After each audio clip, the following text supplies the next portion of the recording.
답은 이미 정해져 있으니 너는 대답만 해라고 하는 답정너. 아닌데. 답은 정치인데 너만 몰라. 이건데.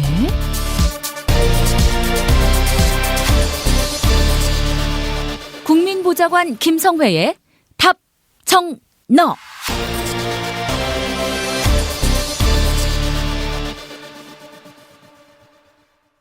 국회 더불어민주당 손혜원 의원실 김성회 보좌관 만나겠습니다. 김 보좌관님. 네, 안녕하세요. 네, 손혜원 의원은 누구를 지지합니까? 손혜원 의원은 강한 당대표를 지지합니다. 아, 그래요? 강 씨가 없는 것 같은데 후보 중에. 네, 강한 사람을 지지하기 때문에 예. 후보에 대해서 공개적 지지를 표명하지 못하게 한 원칙에 맞춰서 따로 지지 후보를 표명하고 있지 않고요. 근데 전해철 의원은 밝히지 않았습니까? 본인의 정치적 판단이 그것에 대해서 뭐라 하기 어렵죠. 밝히면 무슨 페널티가 있습니까? 페널티를 준다고 해도 무슨 윤리위원회를 소집해서 어떻게 할 것의 문제는 아니기 때문에 선관위에서 그렇게 문제 제기를 하고 그럼에도 불구하고 본인들의 대답을 하는 것은 어디까지나 전 정치적 판단이라 생각합니다. 특히나 뭐 이런 선거에 지지 선언을 하는데 금전 관계가 오고 가는 것도 아니고요. 사실 정치인이 정치적 입장에 대해서 밝히는 것 자체를 막지 않는 것이 맞는데 다만 선거가 과열 양상으로 치닫는 것을 방지하고자 하는 목적이 하나 있고 또 이제 당대표 선거하면서 소위 말하는 줄 세우기 뭐 내 밑으로 안 쓴 놈은 단번에 공천 없어지 이런 것들이 과거에 폐단이 있었기 때문에 지지 후보를 밝히지 못하게 하고 있는 것이긴 한데요. 이번 당대표 선거 새 후보 공히 시스템에 의한 공천 최소한 총선 1년 전에 룰 확정하고 이런 문제에 대해서 아주 많은 공감대를 형성하고 있기 때문에 지금 세상이 21세기인데 지난번 선거 같은 경우는 이제 김종인 씨가 자기한테 밉보였던 정청래 의원도 컷오프 시키고 자기가 88년에 이미 재선에 도전을 하려고 나갔던 그 처음으로 지역구에 나갔던 거였죠. 예. 그것을 짓밟은 이해찬 의원도 또 컷오프 시키고 이런 식으로 이제 사적인 마음으로 공천을 하는 경우가 있었는데 전 뭐 이번엔 새 후보 누가 되더라도 공이 그런 비양식적인 행동은 하지 않을 것이라 생각하기 때문에요. 근데도 아무개를 밀기는 쉽지 않겠지만 아무개 떨어뜨리는 거는 굉장히 쉬울 것 같아요. 어느 당대표든.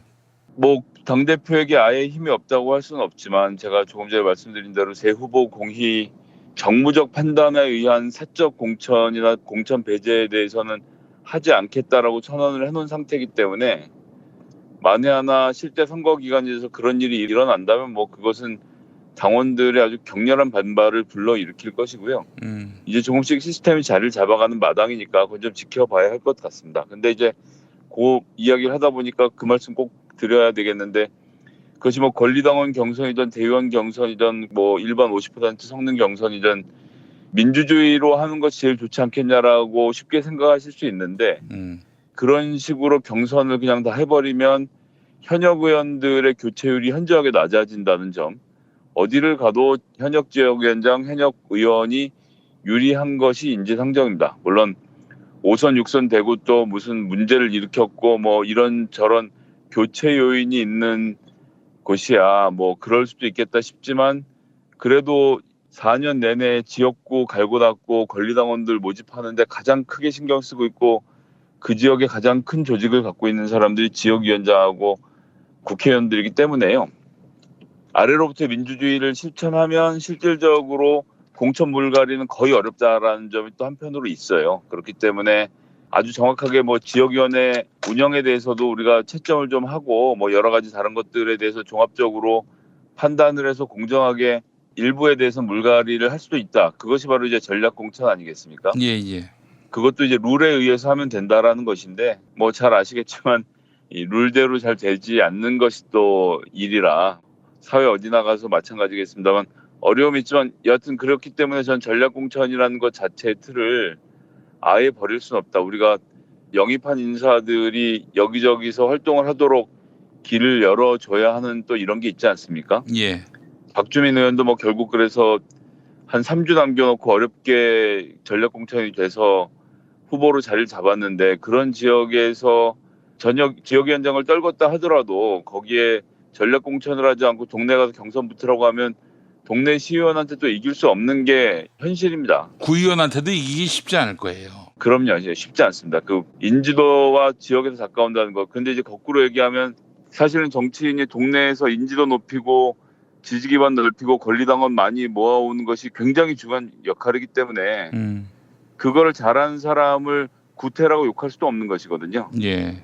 그렇기 때문에 이제 그것도 잘하고 의정 활동도 잘하는 사람은 살아남아서 또 선거를 치르는 것이고 둘 중 하나가 부족한 사람들은 뭐 경선에서 지든 아니면 의정 활동 부족으로 컷오프가 되든 이런 과정들이 있긴 있어야 하는데 이제 얼마나 공정하게 할 수 있는가의 문제가 여전히 남아있긴 한데요. 그런 점들은 좀 세밀하게 봐주셔야 한다. 그냥 단순하게 100% 무조건 권리당원이 투표하도록 하겠습니다라고 해서 정치가 바뀌는 것은 아니라는 점을 조금 알아주셨으면 합니다. 일단 그렇고 이제 오늘부터 권리당원 투표가 시작이 됐습니다. 오늘하고 내일 이틀 동안 전화가 걸려올 것이고요. 예. 이틀에 걸쳐서 4번 동안 전화를 못 받으신 분에 한해서는 문자로 다시 안내가 들어옵니다. 그래서 그 문자 내용대로 해서 전화를 직접 거는 방식으로 수요일에 하루 동안 투표를 하실 수 있다는 점.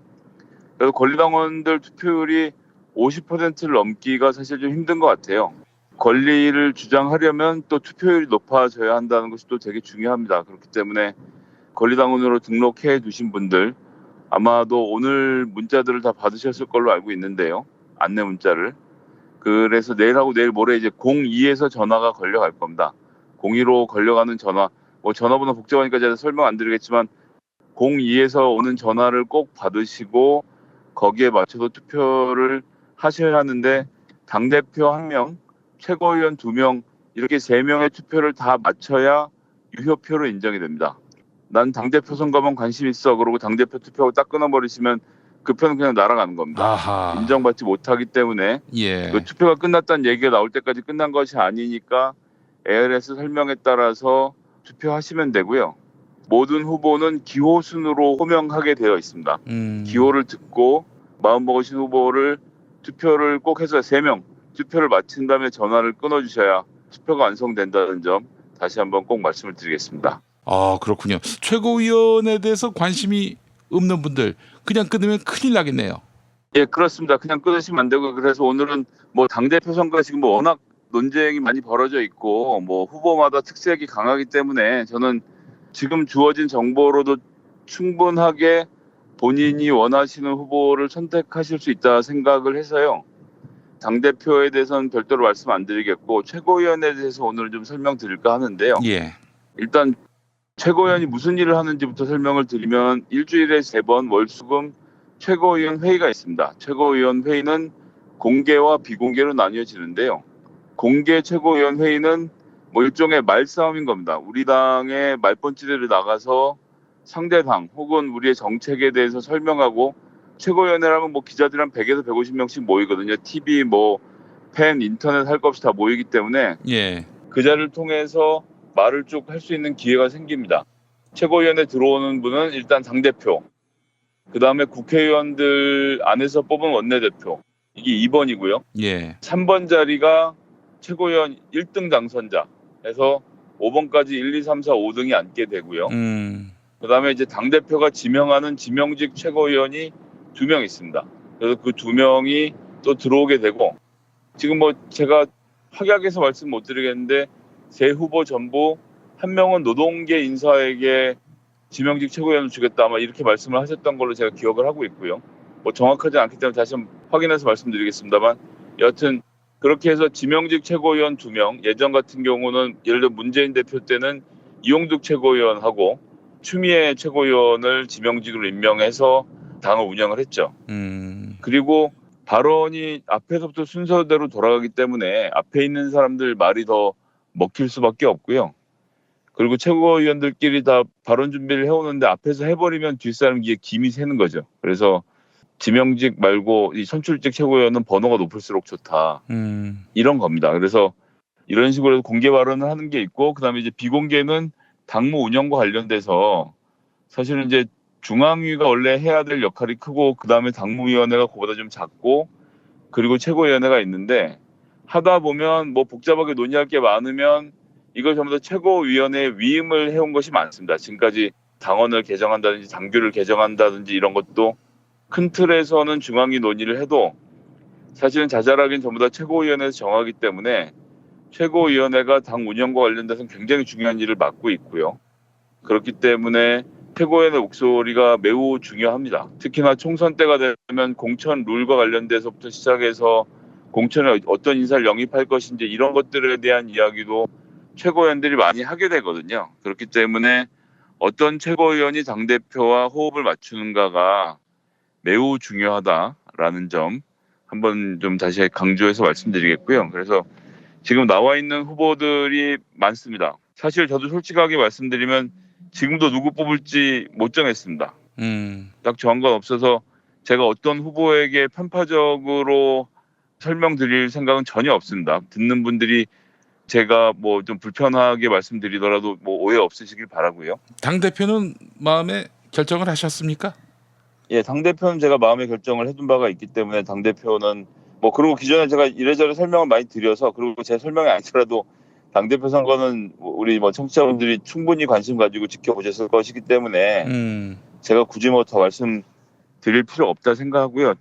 최고위원 5명도 굉장히 중요하다. 지금 이제 8명 나와 있는 사람 중에 누구를 뽑을 것인가를 놓고 좀 고민해 주셨으면 좋겠는데 제가 좀 앞뒤 맥락을 자르고 말씀드리는 걸 수도 있는데 각 후보별로 특징을 말씀을 좀 드리겠습니다. 오늘 저에게도 심심치 않게 지금 아는 분들이 최고위원 누구 찍어야 되느냐 여쭤보시는 분들이 계세요. 그래서 제가 뭐 카톡으로는 아주 적나라하게 써서 보냈지만 방송에서 그렇게 할 수는 없고요. 일단 기호 1번부터 하겠습니다. 기호 1번은 청년이 먼저다. 청년이 미래다. 세대혁신 김혜영 후보입니다. 부산 출신이고요. 변호사입니다. 뭐 대표적인 흑수저 인물이죠. 아주 어렵게 자랐고 할머니 손에서 컸고 저도 뭐 부산 내려왔을 때 여러 차례 왔습니다만 30대 초중반부터 지역위원장을 맡아서 동네에서 정말 열심히 해온 사람입니다. 이번 선거 때는 사실 선거 운에 이런저런 것들이 다 받쳐져서 크게 예상 안 했던 지역인데 본인의 힘으로 돌파를 했죠. 뭐 잘생기기도 했고요. 그래서 아시다시피 이제 여기가 이제 최연소고 청년으로서의 강점이 있습니다. 그래서 청년위원회를 강화하고 이런 점에 주안점을 두고 있다는 것. 그래서 민주당에게 김혜영 의원이 최고위원이 되면 젊은 층들이 청년층을 대변하는 목소리를 강하게 요구를 하는구나. 이런 것을 절감하게 만들 사람입니다. 그래서 청년층이 더 많이 필요하다 생각하시는 분들은 뭐 저는 김혜영 후보 추천드리고요. 그다음에 기호 2번은 이 사람들 중에서는 제일 유명한 사람일 것 같습니다. 힘없는 자들의 힘. 박주민 후보입니다. 예, 뭐 박주민 의원은 뭘 설명드릴 게 별로 없죠. 다 잘 아시는 약자들과 소외된 자들을 위해서 헌신하겠다라고 해서 등장했고 네. 그것에 맞추어서 그것에 부족함 없이 지금까지 의정 활동을 아주 열심히 해오고 있는 사람이고 지금까지 뭐 여론조사 결과로 놓고 보면 최고위원 중에서는 계속 1등을 차지하고 있습니다. 세월호 문제 해결이라든지 이제 을지로위원회 이런 쪽에 활동이 강화됐으면 좋겠다 생각하시면 저는 뭐 박주민 추천드릴 수 있겠다 생각하고요. 기호 3번은 설훈 후보입니다. 중심을 잡을 사람 듬직한 설훈. 해서 노익장을 과시하는 설훈 의원은 일단 말번지가 있습니다. 뭐 굉장히 전투적이고 아직도 굉장히 짱짱한 사람이고요. 그다음에 이제 민평년 소속이라고 해서 뭐 어떤 분들에게는 좀 불편하게 접근이 되는 경향도 있습니다. 근데 이것도 역시 당의 역사 안에 있는 건데요. 민평년이라는 조직을 처음 만들 때만 해도 민주당이 호남 인사들 일색이었거든요. 예. 그런 상태에서 제야에서 대거 민주당으로 정권을 바꾸고 정치를 바꾸기 위해서는 그전엔 이제 무슨 뭐 시민 걸기를 하니 혁명을 하니 이런 논의들이 많았지만 민평년이 제야에서 민주당으로 입당할 시기에는 민주당을 통한 집권이 현실적 대안이고 이것이 가장 중요하다라는 것에 동의를 했고 그래서 뭐 김근태 의장을 중심으로 해서 제야 세력이 뭐 그때 뭐 이부영 뭐 등등해서 옛날 분들은 좀 기억이 나실 텐데요. 그렇게 해서 입당을 해서 하나의 분파를 형성을 한 겁니다. 그렇기 때문에 여기는 민주당 내 진보적인 섹터를 담당하고 있고요. 네. 이걸 이제 뭐 험하게 말하면 이제 구좌파가 되고 좌적패가 되는 건데 그렇게 생각하시는 분들은 뭐 전 있을 수 있다 생각합니다. 그리고 실제로 진보적인 주장을 하지만 진보적인 주장이 30년째 바뀌고 있지 않은 측면도 사실 있습니다. 제가 보기에도. 그렇기 때문에 이제 그런 것들이 불편하신 분들에게는 뭐 선택지가 아닌데 어쨌든 민주당이 좀 더 진보적으로 가야 하고 그리고 이제 통일 문제에 대해서 많은 관심을 가져야 하고 진보 진영의 전통적인 아젠다에 집중해야 된다고 생각하시는 분들은 철원 의원이 대안이 될 수 있을 것입니다. 그렇고 기호 4번은 박광원 의원입니다. 박광원 의원 잘 아시다시피 재선 의원이고요. 수원에서 국회의원을 하고 있고 MBC 기자 출신. 예, MBC 기자 출신입니다. 그리고 문재인 대통령이 아주 신뢰하는 정치인 중에 하나라고 생각하고요. 활발한 트위터 활동 등을 통해서 문재인 지지자 그룹으로부터 아주 열광적인 지지를 끌어내고 있죠. 그런 소통에 매우 능하고 기억하시는 분들 계시겠습니다. 그 따님도 예전에 트위터를 해갖고 선거 때 아버지에게 효도를 많이 했던 그런 주인공 중에 하나죠. 그래서 소통에 대해 매우 장점이 있고 정정 활동에서도 매우 합리적이 원하는 측면이 있다. 그래서 그런 점들을 고려했으면 좋겠던 분들에겐 또 적격일 것 같고요. 기호 5번 나라다운 나라 든든한 지방정부 황명선 후보는 상대적으로 덜 알려져 있습니다. 이 양반 논산시의 3선 시장이거든요.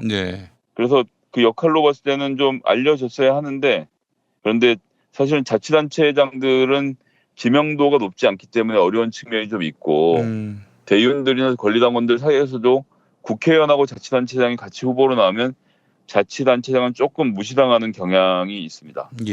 그런 측면에서는 조금 지금 약세인 측면이 있는데요.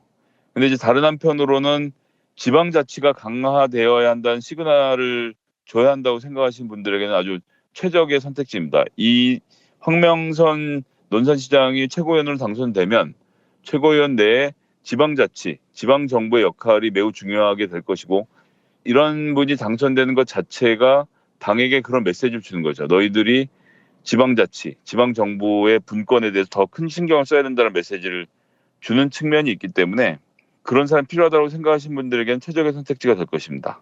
그 기호 6번 박정의원 초심 열심 뒷심으로 100년 민주당을 만들겠습니다. 아시는 분들은 아실 텐데 박정어학원의 그 박정 의원입니다. 그래요? 예, 굉장히 크게 하죠.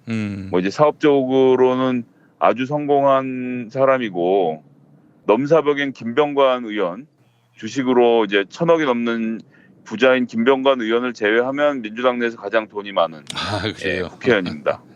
그 사무실에 일하는 보좌관들한테도 얘기 들었는데 정치자금 후원금을 걷기도 약간 좀 그런 게 있지 않습니까? 그래서 모든 비용을 박정 의원이 거의 도맡아 대다시피 하면서 의정 활동을 지금 하고 있고요. 보기와는 달리 파주 지역에서 아주 오랫동안 민주당의 세를 키우기 위해서 아주 노력을 해온 인물입니다. 파주 지역도 두 군데가 있는데요.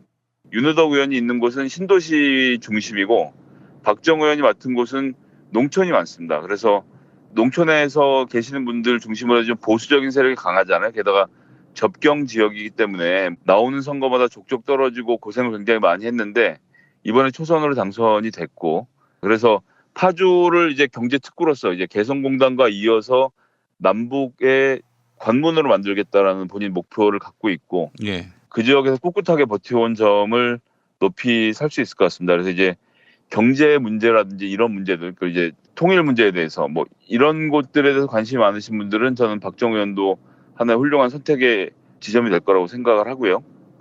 그다음에 이제 7번과 8번은 남인순 유승희 의원입니다. 이 두 분은 사실은 굉장히 불리한 것이 여성 의원이 한 사람은 무조건 최고위원회에 들어갈 수 있도록 규칙이 왔다 갔다 했는데 결국은 그렇게 확정이 됐지 않습니까? 들어가기로. 네, 들어가기로 돼서 이 두 분은 그런 점에서 상대적으로 또 불이익을 보고 있는 겁니다. 안 찍어줘도 어차피 한 사람은 될 거잖아 라는 설득을 하는 그 대상이 되는 거죠. 그래서 두 사람이 전부 다 1등, 3등 이렇게 들어오긴 제가 보기엔 쉽지 않아 보이고 결론적으로는 한 사람이 자력으로 5등에 들어오거나 아니면 두 사람 중에 고득점자 한 사람이 최고위원으로 들어오는 방식으로 될 가능성이 높다. 그래서 본인들이 갖고 있는 정치적 역량에 비해서 좀 폄하되는 것이 좀 안타까운데요. 선거 제도에 대해서는 앞으로 좀 더 많은 논의를 해야 될 거라 생각을 합니다. 어쨌건 남인순 후보는 보건복지 소속으로 계속 꾸준하게 활동을 해오고 있고 또 여성 문제, 여성위원회도 같이 하면서 이 여권 신장 문제에 대해서 본인의 스페셜티를 가지고 열심히 하고 있는 의원이기 때문에 민주당에서 앞으로 여성 문제에 대해서 더 많은 목소리를 내고 다뤄야 한다고 생각하시는 분은 남인순 의원이 그런 하나의 선택지가 될 거라 생각을 하고요. 마지막으로는 여성힘 강한민주당 유승희 의원은 2015년 이미 최고위원 한 번 한 적이 있죠. 예. 그리고 이제 여성위원장 출신입니다. 뭐 남인순 의원도 여성위원장 출신인데 제가 알기로는 남인순 위원장이 먼저 했고 유승희 의원이 최근에 했기 때문에 유승희 의원은 그래서 이제 여성위원회를 중심으로 해서 전국의 조직이 매우 좀 탄탄한 편입니다. 거기에 지지세를 받고 있고 이제 그것을 기초로 해서 지금 선거운동을 하고 있는데요. 여기 이제 방통위와 관련돼서 또 이 과학기술부와 관련돼서 상임위 오랫동안 해왔고 그리고 또 마찬가지로 여성 문제에 대해서 목소리를 낼 수 있는 의원이라는 점이 강점이라고 하겠습니다. 그래서 이제 그런 점들에 대해서 민주당이 이 여성 문제에서 좀 더 신경을 썼으면 좋겠다라고 생각하시는 분들에게는 또 유승희 의원이 하나의 선택지가 되지 않겠나 싶습니다. 그래서 이렇게 해서 8명이 나왔고 권리당원들은 2명을 투표하실 수 있습니다. 1명이 아니고 2명. 2명을 투표를 하실 수 있고 2명을 투표한 결과들을 다 집계를 해서 권리당원 ARS 투표가 끝나고 나면 그 다음에 이제 일반인 여론조사를 할 거거든요. 목금 일반인 여론조사를 하고 토요일에 마지막으로 45%를 차지하는 대의원들 투표를 하면 이것이 다 완성되게 됩니다. 그래서 일주일 더 남았는데요. 남은 기간 동안 후보들이 이제 네거티브는 좀 자제하고 서로 상생하는 가운데 선거운동을 했으면 좋겠다라는 말씀. 지지자분들도 마찬가지입니다. 본인 좋아하는 후보를 좀 더 치켜 세워주시고 본인 싫어하는 후보에 대해서는 그냥 좀 지지하는 사람들이 따로 있으니까 그 사람들 이야기하게 좀 놔둬주시면 네. 사실 선거라는 것이 뭐 필수 물가결하게 네거티브가 있고 서로 논쟁이 벌어지고 뭐 사이가 벌어지고 합니다. 그걸 뭐 막을 수도 없고 그게 선거의 본질이기 때문에 그거 자체를 아예 중단시킬 수는 없는데 그런 가운데서도 또 정말 민주당을 사랑하는 지지자분들이시라면 그래도 조금은 고려를 해주시면 좋지 않겠나라는 부탁을 마지막으로 좀 드리고요. 이렇게 해서 최고위원 선거 투표들 잘 진행해 주셨으면 감사하겠습니다. 네, 그래요. 전 사실 2004년부터 이런 민주개혁 계열의 정당 선거를 쭉 지켜와 보면서 저도 뭐 이 사람은 돼야 하고 이 사람은 절대 돼서는 안 된다 이런 입장에 서보기도 하고 말이죠. 그랬는데 뭐 지금 한 10수년 지나 보니까 다 훌륭한 분들이긴 한데 너무 큰 기대를 갖는 건 문제 아니겠는가 뭐 그런 생각을 요즘 또 가져봐요. 그러니까 한국 정치가 대통령도 사실 권한이 한정돼 있는데 여당 대표가 할 수 있는 일이 뭐 얼마나 있겠는가 하는 생각도 들고 그래서 사실은 저는 권력이 주어졌을 때 그 권력을 선용할 줄 아는 뭐 선용을 떠나서 일단 이용할 줄 아는 그런 지도자가 누구인지를 좀 주목해 보는데 말이죠. 이번에 나온 후보들이 그런 분들이었으면 좋겠다는 그런 마음을 갖습니다. 네, 뭐 아직도 관료들이 많은 힘을 갖고 있는 나라이기 때문에 부족한 가운데서 해나가야 하는 게 참 쉽지는 않습니다. 변명처럼 들으실 수 있겠지만 그런 점이 현실적으로 좀 존재한다는 것을 이해해 주시고요. 뭐 되는 것 열심히 또 정치 입법부에선 입법부 역할을 하도록 노력해야겠죠. 그런 시작이 되는 것이고 더불어민주당이 다음번 2020년 총선 승리를 위해서 첫발을 내딛는 아주 중요한 선거입니다. 그래서 많은 분들 좀 많은 관심 가져주시고 지켜봐 주시고 응원해 주셨으면 좋겠습니다. 네, 좋은 결과가 있기를 바라고 또 좋은 당대표가 선출이 돼서 기운이 많이 빠져 있거든요. 지지자분들이 이분들에게 또 힘을 실어줄 수 있고 또 그렇게 해서 우리 한국 정치가 수구 구태 세력에게 계속 밀리는 상황이 지속되지 않기를 노고를 아끼지 말아 주셨으면 좋겠다는 생각 마지막으로 덧붙여 봅니다. 네, 김성회 보좌관님 말씀 잘 들었습니다. 네, 감사합니다.